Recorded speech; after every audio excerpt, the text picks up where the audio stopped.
भगवद गीता में भगवान श्री कृष्ण अर्जुन को उपदेश नहीं देते बल्कि उनका मार्गदर्शन करते हैं। इसलिए भगवान श्री कृष्ण पहले अध्याय तक पूरी तरह से अर्जुन को सुनते हैं और फिर बाकी के 17 अध्याय उन्हें समझाते हैं।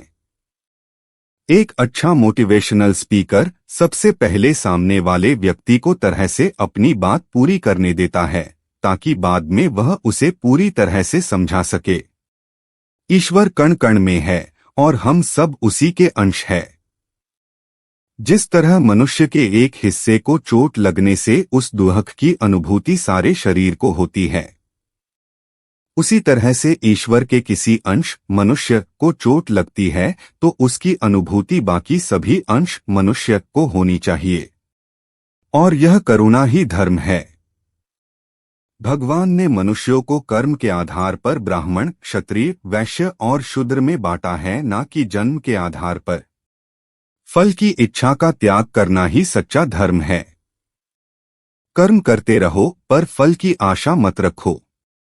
कर्म करने पर अगर तुम्हें कुछ प्राप्त होता तो हम दुखी हो जाते हैं और आगे नहीं बढ़ पाते, और अगर कुछ प्राप्त हो तो खुशी से मन भर जाता है और खुशी की वजह से और फल के रक्षण करने के लिए हम आगे नहीं बढ़ पाते। कुछ करने के बाद प्राप्त होने वाला फल भी बोझ स्वरूप हो जाता है। हमें कर्म करने हैं और फल का त्याग करना है। इसका मतलब यह नहीं कि हम सन्यासी बन जाएं। यह समाज बुरा इसलिए नहीं है कि यहाँ बुरे लोग बुरा कर रहे, बल्कि इसलिए बुरा है कि अच्छे लोग अच्छे कार्य नहीं करते। जब अच्छे लोग समाज का त्याग करके देते हैं तब समाज में सिर्फ बुरे लोग रहते हैं और यही बुरे लोग ऊंचे पद पर विराजमान हो जाते हैं और समाज पर अत्याचार करते हैं। जो कर्मों का त्याग नहीं करता है पर सिर्फ फल का त्याग करता उसे कर्मयोगी कहते हैं। जो सन्यासी की तरह कर्म करता पर समाज को संसारी के भांति लाभ देता है वही सच्चा कर्मयोगी है। समाज में नियमों का होना आवश्यक है और समय समय पर इन नियमों में परिवर्तन होना भी आवश्यक है। समाज के नियम समाज में रहे लोगों को अंकुश में रखते हैं और समाज को व्यभिचारी होने से बचाते हैं। पर समय बदलता है और समाज में चल रहे नियमों को भी बदलने चाहिए, इसलिए परिवर्तन भी जरूरी है।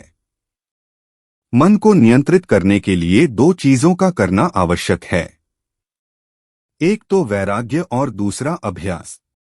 ईश्वर का ध्यान करने से मन स्थिर रहता है और वैराग्य प्राप्त होता है, परंतु यह एक ही बार में संभव नहीं, इसलिए इसका कई बार अभ्यास करना पड़ता है। ईश्वर को क्यों ढूंढ रहे हो? ढूंढा उसे जाता है जो खो गया हो, और यह सारी सृष्टि स्वयं ईश्वर है। और अगर फिर भी तुम ईश्वर को देखना चाहते हो तो आत्मा के दर्शन करो। जिस तरह से मध की शीशी में से 1 चम्मच मध निकालने पर उस मध का स्वाद और उस शीशी में रखे मध के स्वाद से अलग नहीं होता, उसी तरह से हमारी आत्मा के दर्शन भी परमात्मा से अलग नहीं है। ईश्वर हर जगह है तो फिर यह मंदिर, तपस्या, ध्यान सबका क्या महत्व है? जिस तरह किसी वस्तु का उपयोग करने पर वह मैली हो जाती है और उसे धोकर पुनः स्वच्छ किया जाता है, ठीक उसी तरह मनुष्य संसार की मोहमाया से बंधा हुआ है। वह एक दिन ईश्वर का ध्यान करता है और शुद्ध होने का प्रयत्न करता है, पर दूसरे ही दिन वह संसार की गतिविधियों में लिप्त हो जाता है और मेला हो जाता है।